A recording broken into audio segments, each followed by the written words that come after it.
Hi there, Lindy Goodall here with Lindy G Embroidery. One of the reasons I use a hooping station is so that I can get repeated hoopings in the same place. I want everything accurate, I want it perfect. And a hooping station will help me do that. So this is the Echidna Hooping Station, and you might be wondering, how do I get perfect alignment when there's no marks on here? And there's no place to put little pegs that stay in the place all the time. So you might be thinking, well, I can just use the magnets, and those do work from time to time, but if you have a shirt or something pulled on over here and you take that hoop off, it's probably going to take the magnets with it. So you need some other way to show where to place the hoop. Now you might have noticed these little sticky note things here. And all these are the little like post-it note flags like you maybe put in a book. And what I've done is I've aligned them so that the color goes right where my hoop marks are. And so that's a real easy way to do things. So stickies are a great way to do things. Now you might have some of those Target stickers. I've made my own with some just colored dots from the office supply store. And the way I use those would be, I'll use my placement gadget and I'll find ladies small, line that up with the center, ladies small, line that up there. And then I'll take one of my dots and I'll just place that so that it's right where I want it. Now, I am actually going to check this on a garment before I put all my embroidery there, because I want to know if that's where I really want it. This is a great gauge. There are other tools like it. This one's the Embroider's Buddy. Check around, see what's available in your area. There are a lot of tools like this. Now on the first hooping station, I actually marked right on the board. So I just took my ruler and I lined it up with the grooves and a Sharpie pen and I marked. Now I don't know if that's going to work on this board, and I don't know if it's going to smear or streak, and besides, what if I screw it up?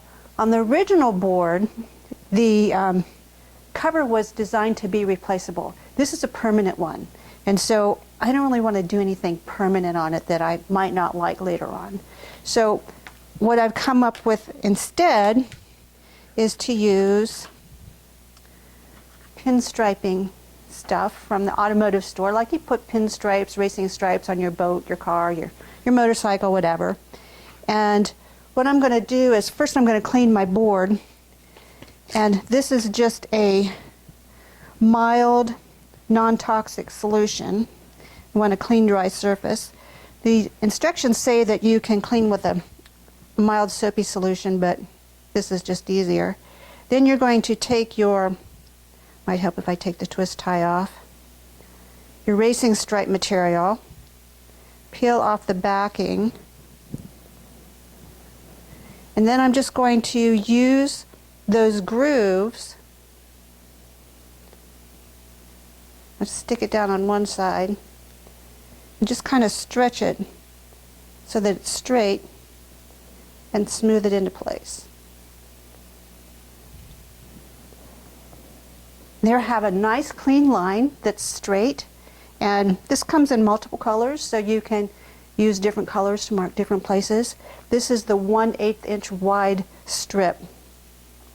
So there are other things that you can do, and on the old hooping station, refrigerator magnets worked real well. So I just went to the office supply store, got some refrigerator magnets like you stick on the back of business cards, cut them into thin strips, and they sticked really well. But they don't stick very well to this one because we have a much thicker mat, much more durable, and it's just thick enough that these refrigerator magnets, which are quite weak, don't stick very well. So that's not a good solution. So I'm just going to trim this off here, and I'm going to show you some other tricks on the other side of the mat.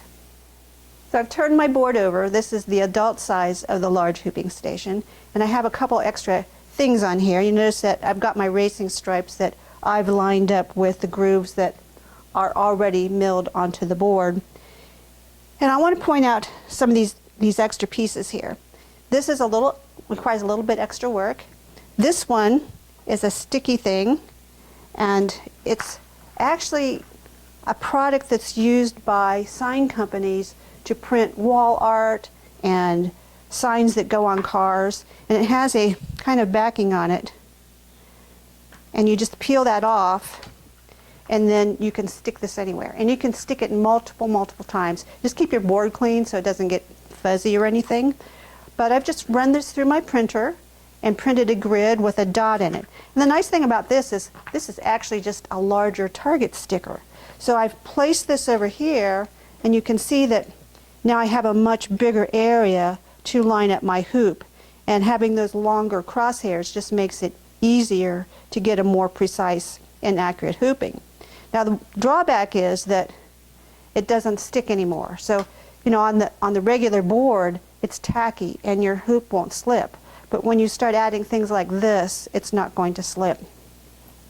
Now, I might be able to fix that by cutting out these areas, but once you start doing that, it's going to be harder to reposition this multiple times because it'll just be hard to get those straight.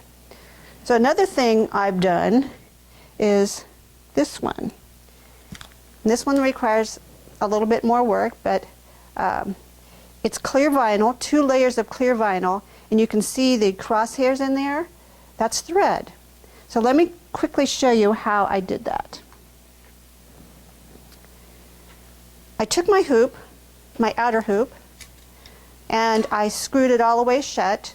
Then I traced the inside with a pen, marked the centering lines. You might want to use your hoop template to figure out where those are if your hoop is not marked. Then I'm going to take tape, and this is just regular thread. Actually, it's heavy duty thread, and I'm going to tape that down, and then I'm going to take actually, I just used KK2000 and sprayed this. I know it's a temporary spray adhesive, but I didn't have something better. And it's probably not going to dissipate very quickly because this is vinyl. Air won't be getting to it. Then I'm going to put another piece on top, and then I'm going to cut out using the paper guidelines. So I don't have that drawn on my vinyl. It's kind of hard to draw on this vinyl. So if you're going to do this, I'm not sure what gauge vinyl this was because this was just something I had hanging around in my sewing room. But Joann's has vinyl like this, and I would recommend getting the heaviest one. And the heaviest one I saw in there the other day was 20 gauge. And you just need 2 layers. And the nice thing about this one over this one is it sticks well to your templates, easy to wash. And you'll notice that I have 2 target stickers here. One is for ladies medium, one is for men's large.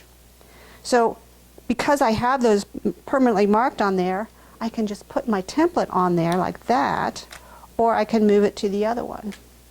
So that's a smart thing to do. Another thing you can do with the thread is, I mentioned that this was 1/8 inch wide. And that's pretty wide if you want to do an accurate hoop placement. You'll notice that these lines are thin, my thread is thin. So what you can do here is you can take your thread, we'll just do a quick line on here so I can show you. I'm just going to tape it down on one side and just string it over. I'm not even sure if that's straight. I would definitely check and make sure that's straight. And then to make it a little bit more durable, this is Hugo's Amazing Tape. It looks purple here, but it's really clear. And then I'm just going to take that, and because it will stick to my board, it will hold that down without tape. So I'm not going to get any more gooey stuff on my board. So that's another useful thing to do. So let's go back to this one. One of the advantages of this one is that now, because it's kind of raised, I can easily feel where my hoop is going to sit. And it's just going to sit right on the ridge of this vinyl. And this is not so thick that it's going to interfere with your hooping, but it will help you place your hoop on there quickly. But you do want to use the guides on the hoop if you want really fine, precise placement. If you're just doing, let's say, 10 shirts and they're all the same size, then the fact that it slides around a couple millimeters is not going to make any difference. So then you'll just put your garment on there and hoop it in place, and you're going to get accurate placement. So I mentioned that this one was removable. Let me just show you what I would do after I take it off. if I don't have another hooping station to put it on, you can see that it's going to peel up my racing stripes. I'm just going to put it on some parchment paper or wax paper to keep it clean, and then it'll just peel right off. So those are some things I use. Now let me talk about one that I used to use a lot, and that was, this is called using your noodle, because we use spaghetti. And I used to use this a lot on a flat hoop, or a flat hooping station that I used before I had this one. You're just going to take some spaghetti and kind of break it, and then you're going to tape it down, or probably use Hugo's amazing tape, and hold it in place. And the nice thing about this is it's the thin spaghetti, but you can feel that underneath your fabric. And so I liked this for hooping quilt blocks, because I do a lot of quilts that have embroidery on them, and you can feel this through the fabric and even the batting, and you can get your quilt block squared in your hoop. So I'm sure that once you start using your hooping station, you'll come up with some even more clever ideas for getting perfect placement and quick alignment on your projects. And if you do, be sure to share them down below here. And thanks for watching.